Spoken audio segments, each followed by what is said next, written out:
12 number प्रश्न पर ध्यान दीजिए। 12 नंबर में कह रहा है, एकदम इजी क्वेश्चन है, इससे पहले भी आप इस टाइप के बना चुके हैं, लेकिन बता देते हैं, देख लीजिए। एक्स वाई जेड 3 साझेदार हैं जो लाभ हानि को 2:1 अनुपात में बांटते हैं। वाई अवकाश ग्रहण करता है और फर्म की ख्याति का मूल्यांकन 60,000 पर किया गया है।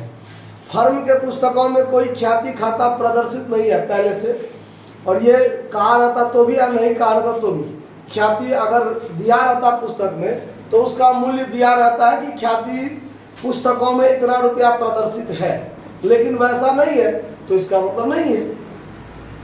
आगे कहता है कि ख्याति के लिए आवश्यक जर्नल प्रविष्टि कीजिए जब लेखांकन व्यवहार 26 के अनुसार ख्याति खाता को साझेदारों के पूंजी खाता में समाहित किया है।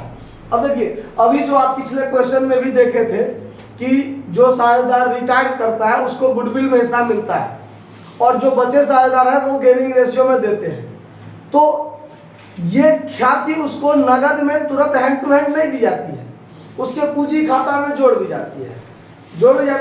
तो AS 26 यही कहता है कि अगर ख्याति का नगद में लेन देन होता है, ख्याति के लिए नगद लाया जाता है तो ही प्रीमियम शब्द का एंट्री होगा, अन्यथा नहीं होगा। दूसरी बात, जब साझेदार रिटायर करते हैं तो ख्याति में नगद या नगद तुल्य कोई संपत्ति तो नहीं दी जाती है, तो उसके पूंजी खाता के माध्यम से एडजस्ट किया जाता है कि नहीं।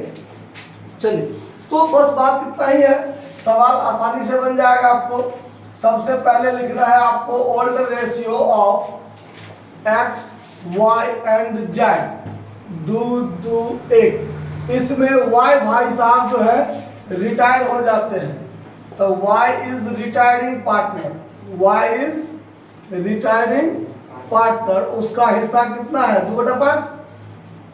नया अनुपात कुछ नहीं दिया हुआ है, तो जब नया नहीं दिया रहता है तो आपको गेनिंग रेशियो जो होगा, gaining ratio of x and Z वो कितना 2 और 1 होगा कि नहीं होगा, 2 और 1, क्योंकि जो रिटायर कर गया उसको छोड़ दीजिए, बाकी जो बच गया एक्स और जेड, उसका जो बचा हुआ अनुपात है 2:1, वही नया भी हो जाता है और वही गेनिंग भी हो जाता है, गेनिंग रेशियो भी वही हो जाता है।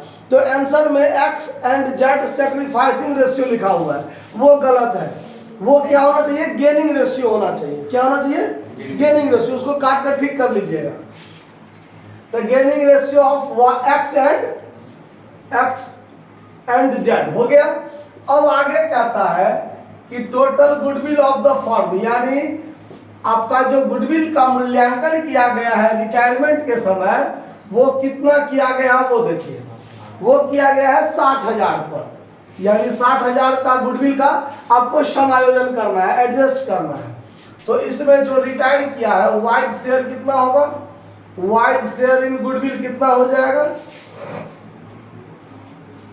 तो 60,000 गुने 2/5, तो 12×5 60, 12 दूनी 24,000 हो गया। अब गेनिंग रेशियो तो एक्स और जेड का ये है, यानी इसको जो है इसी अनुपात में ना बांटा जाएगा, तो बांट दीजिए। एक्सेस शेयर बराबर 24,000 गुने 2/3 और जेड शेयर बराबर 24,000 गुने 1/3। तो अब आपका ये निकल जाएगा 16,000, 8 तिया 24, 8 दूनी 16,000 और 8 तिया कटेगा ये तो 8,000। बात खत्म। अब आपको बनाना है जर्नल एंट्रीज। अब क्या होगा, तो आपको पता है कि जो साझेदार रिटायर करता है उसको बचे हुए साझेदार गुडविल में हिस्सा उसको देते हैं, तो जो रिटायर कर गया उसको मिलेगा और जो बचा हुआ है वो देगा। तो जो बचा हुआ है एक्स और जेड यही दोनों देता है, तो इसका पूंजी घटता है और जो रिटायर करता है उसका पूंजी बढ़ता है। तो पूंजी घटता है डेबिट से, बढ़ता है क्रेडिट से।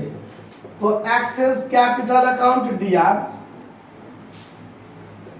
Jades capital account DR